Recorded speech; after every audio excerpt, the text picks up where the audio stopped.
आज पृथ्वी को अतिक्रम करिब एक बड़ ग्रहाणु। ग्रहाणुटी घंटा प्रति 28,946 किमी बेगरे पृथ्वी आड़कू माड़ी आसुछि। एने चेतावनी जारी करिछि नासा।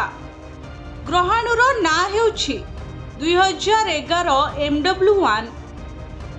एहाकू अपोलो क्लास ग्रहाणु भाबे वर्गीकृत करा जायछि, जार आकार हाराहारी 380 फुट रही।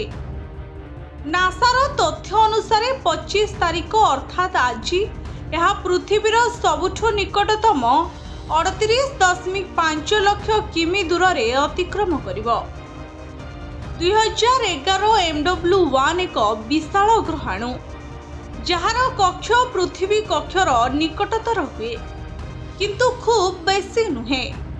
नासार जेट प्रपल्सन लैबोरेटरी रे एहाकू नियर अर्थ एस्ट्रोइड श्रेणीभुक्त करिछि, किंतु एहा विपदपूर्ण ग्रहाणु तालिका रे नाही।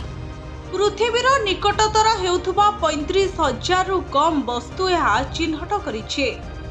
ब्यूरो रिपोर्ट भंजौत न्यूज।